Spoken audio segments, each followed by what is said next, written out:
My name is Joe Toolan, and I believe that the movement for environmental protection is inextricably linked to the freedom for all people. And my name is Joe Toolan, and I hope that we continue to build a movement where all kids see people who represent them, not only surviving, but thriving in our world. When I was very young, probably 5 or 6 years old, I grew up in a house where we had a lot of land outside, and so I could just kind of walk out the door and be surrounded by a whole bunch of green, a whole bunch of trees. And for me, even from that very young age, I knew that I didn't necessarily fit the typical norms of people that grew up in the community that I grew up in. And so even at that early age, I felt that outdoor space and that nature as a place where I could go and just be myself and be kind of in peace that I couldn't get in other places. And so that really impacted the connection that I had with the outdoors, because I would just go outside all the time to be outside of the views and maybe impacts that the real world, whatever you want to call that, had growing up. When I was probably 8 or 9 years old, my dad got a boat, and so we would go out on the Chesapeake Bay and go crabbing. And so I would sit there basically on the front bow of the boat and just kind of let the wind hit my face as we're driving out to wherever we were going to go crabbing. And you got to see kind of the ecosystem of the Chesapeake Bay through a different lens. And so from, sometimes fishing, sometimes crabbing, learning how to appreciate, the hierarchy of animals in the ecosystem, getting to be outdoors and in a space where, again, for me, it felt like there were no outside pressures. It's just me on a boat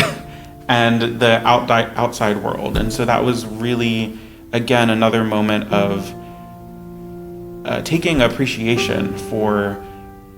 the environmental world and the space that can be created if it's kind of left alone, to be honest. In the last year, had a spiritual retreat that I was on that was held at Loyola. They have a retreat house on the Potomac River. And I had a moment the first night that I was there where I was sitting outside, and they have a little gazebo that's open air. And I was just watching the sunset across the Potomac River, so you could see all of the beautiful colors in the sky. It was like oranges and purples and reds. And I look up, and there's a bald eagle like flying over the scene, and you could just see its little white head kind of flying around. And I don't see a lot of them where I live, and so I had that moment of appreciation again for leaving this space that is mostly undisturbed and watching the creatures kind of interacting in that area and appreciating kind of the beauty of nature, which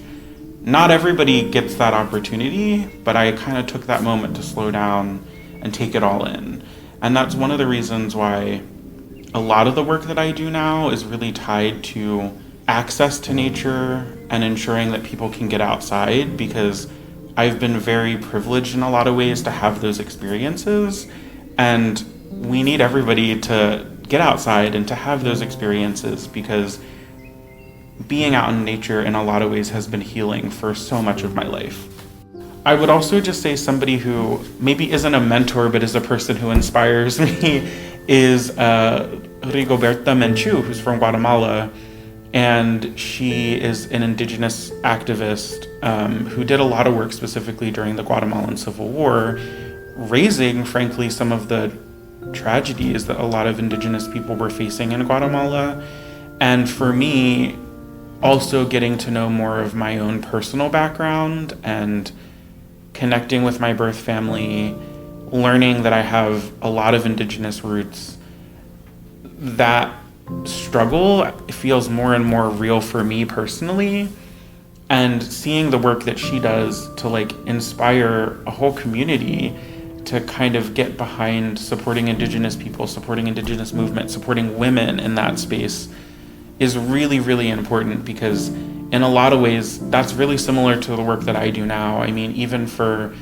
stuff that I do outside of my day job, here in Annapolis, we're really trying to find ways to bring together communities who are marginalized, but who haven't always had the best relationship and haven't always worked together for a common goal, which is just to make sure that every human has fair opportunities or access to basic needs or is just treated as any human should be.